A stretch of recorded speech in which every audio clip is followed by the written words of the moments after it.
안녕하십니까. 광주 남구 학교급식지원센터장 문명우입니다. 감사드릴 분이 너무나 많은데 이 자리에 오기까지 힘써주신 선배님들, 그리고 활동가, 시민사회, 친환경 농업인, 학부모, 모든 분들께 다시 한번 감사드리고요. 말씀을 드리겠습니다. 제 토론문이 4페이지인데요. 학교급식법을 개정하면서 할 수 있는 일이 굉장히 많습니다. 보시면은 교육정책이기도 하고요. 학교급식은 복지정책이면서 경제정책입니다. 오늘 점심에 유치원생을 빼더라도 급식판, 식판으로 밥 먹은 학생 수가 500만 명이 넘습니다. 유치원, 어린이집, 대학생들 빼고도요. 거기에 만약에 군인과 경찰 이런 것까지 다 합하면 최대 1200만 명에서 1500만 명이 점심때 식판으로 밥을 먹고 있습니다. 그래서 이 급식 정책은 굉장히 파급력이 크다. 그리고 지금 민생경제지원금, 서비스 쿠폰 이렇게 나눠주고 있지 않습니까?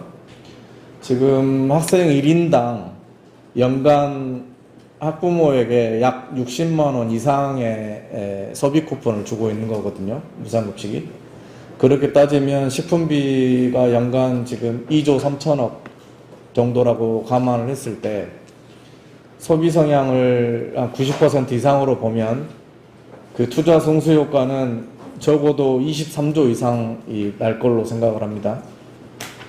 그렇기 때문에 이거는 강력한 경제정책이기도 합니다. 그리고 보건정책이기도 하죠. 건강증진, 환경정책이기도 합니다. 그리고 문화정책이기도 합니다. 전통식품, 특히 논지에모 식재료를 지원하겠다는 그 소위 이 진보 성향의 교육감님들이 많이 당선이 되면서 광주 같은 경우도 한 끼당 100원씩 논지에모 식재료 지원을 하고 있는데요. 지원 이후에 봤더니 저희 센터를 통해서 논지에모 식용유, 그리고 전통 된장, 간장, 고추장이 100원 지원하기 전과 후의 공급량이 7배 정도 차이가 났습니다. 그래서 굉장히 효과가 있다. 앞서 두 분 주제 발표 잘 들었습니다. 굉장히 동의되는 말씀이었고요. 여러 가지 이해관계가 경합할 수 있습니다. 근데 제가 항상 강조드리고 싶은 말씀은 가장 흔들리지 말아야 될 1순위는 물론 다 중요합니다. 교육급식 중요하고 친환경 중요하고 가장 1순위는 전 학생입니다. 학생. 학생에게 무엇을 먹여야 될 것인가. 만약에 저희가 학교급식 정책 및 모든 이런 각 분야 활동들이 어떤 지점에서 갈등 요소가 발생한다. 그럴 때 저는 잊지 말아야 될 게 학생이라고 생각합니다. 지금 이 순간 대한민국에서 어떤 식재료를 학생들에게 먹여야 되는지 그걸 기준으로 삼는다면 올바른 방향으로 갈 수 있다라고 저는 확신합니다. 두 번째로 무상급식 원칙과 식품비 일정 비율 국가부담 부분은 주제 발표하시면서 설명해 주셨기 때문에 넘어가겠습니다. 친환경 우리 농수산물 사용 원칙, 이 부분이 법으로 규정이 된 것과 안 된 것은 엄청나게 큰 차이가 납니다. 앞서 발제해 주실 때 교육급식을 위해서는 친환경 농산물 공급이 중요하다라고 말씀을 하셨기 때문에, 그리고 여러 나라들에서도 이미 법 제도화 해가지고 하고 있고요. 지금 전국적으로 식재료 조달 기준이 다 다릅니다. 급식지원센터나 먹거리 통합지원센터마다도 다르고 여기에 앉아 계신 분들도 다 다를 겁니다. 식재료 조달 기준은. 만약에 3만 원으로 5명 정도 아이들한테 밥을 먹이겠다. 오늘 점심때 메뉴를 어떻게 구성할 것인가. 여기에 계신 분들 모두가 다 다를 수가 있습니다. 그렇기 때문에 법에 친환경 농산물, 우리 농산물 우선 기준을 적용하는 것은 매우 중요한 문제입니다. 다음으로 급식지원센터 설치 의무화입니다. 2010년 무렵부터 해서 지금 벌써 20년 가까이 15년 넘게 지났는데도 불구하고 아직도 110여 곳밖에 운영이 안 되고 있고요. 그나마 거의 대부분은 농협이 하고 있는 곳들입니다.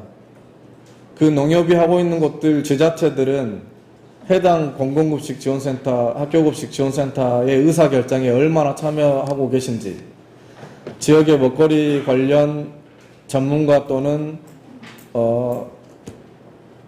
학교 영양교사 또는 학부모, 지역 시민사회 또는 지역의 교육청, 유관기관 얼마나 참여하고 계신지 묻고 싶습니다. 농협이 결정하는 대로 운영되고 있지는 않은지, 그런 면에서 학교급식 지원센터 설립 의무화 조항이 필요하고요. 마찬가지로 의무화하면서 운영 매뉴얼 또한 정비할 필요가 있습니다. 지금은 전국에 있는 모든 지자체가 학교급식 지원센터를 어떻게 운영해야 될지 표준 매뉴얼이 없습니다. 거의 모든 센터들이 운영 방식이 다르다라고 이해하시면 될 것 같습니다. 우선순위도 아까 말씀드렸듯이 어떤 센터는 유정란을 사용하고 있고요. 어떤 센터는 4등급 등급란을 사용하는 곳도 있을 겁니다. 그런 의미에서 표준 매뉴얼도 이번 기회에 바로 잡는 게 좋겠습니다. 다음으로 현물 지원입니다. 현물 지원 같은 경우는 지금 현재 급식 예산, 식품비 또는 운영비를 각급 학교에 지원하는 방식인데 현재까지 이것을 각급 학교에 내리지 않고 급식 지원센터나 행정자치 쪽에서 물건으로 식재료를 학교에 공급하겠다는 겁니다.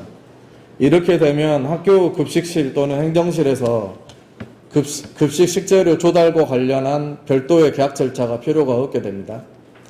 학교 현장에 계신 영양교사 선생님들은 아침에 물건이 오면 내가 원하는 물건이 제대로 왔는지 사인만 해주면 되는 것입니다. 그러면 공급자는 그 사인을 들고 행정자치 급식센터든 어디든 가서 돈을 받으면 되는 거죠. 이런 방식으로 가면 여러 가지 이점이 있습니다. 지금 수의계약 문제도 아까 개정안에 담겨 있었는데요. 수의계약 문제도 현물 지원하게 되면 학교에서는 계약 자체가 없어지기 때문에 수의계약 문제가 없어집니다. 다만 이제 우려스러운 점, 현물 지원 전 단계에 지금 현행 방식대로 현금이 각급 학교에 내려가고 각급 학교가 식재료 조달 계약을 하는 와중에 만약에 수의계약 범위를 완전히 풀었을 경우에 어떤 문제가 좀 우려가 되냐면요. 현재 전국에 있는 거의 대부분의 그 급식 지원센터는 아까 말씀드린 것처럼 농협이 위탁받아서 하고 있습니다. 근데 농협의 의사결정에 지역사회가 합의된 또는 관리 감독하는 체계가 제대로 안 갖춰져 있을 가능성이 높습니다. 그런 가운데 수의계약을 100% 풀어버리면 농협이 독점권을 가지는 공급자가 되는 그런 방식이 될 겁니다. 그래서 저는 수의계약 범위를 제한을 푸는과 동시에 아까 말씀드린 것처럼 학교급식 지원센터를 모니터링할 수 있는 그게 시민사회든 또는 지자체든 관리 감독하거나 또는 의사결정에 참여할 수 있는 운영위원회나 심의위원회 또는 먹거리위원회가 해당 센터의 의사결정권을 갖는 그런 구조로 가야 된다라고 말씀드리고 싶습니다.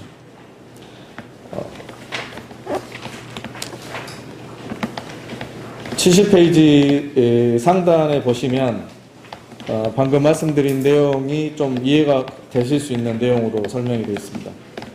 그리고 참고사항은 현금으로 학교에 공급했을 때와 현물로 공급했을 때 그 운영 주체에 따라서 계약 주체, 법률적으로 계약 주체가 어떻게 달라지는지 표로 정리를 했습니다. 이것은 되게 꼼꼼하게 보셔야 좀 이해하실 수 있는 부분이라서 관심 있으신 분들은 이 표를 쭉 따라서 한번 살펴주시고요. 혹시 궁금하신 게 있으시면 추후에 메일이나 연락을 주시면 제가 설명을 드리도록 하겠습니다. 이상입니다.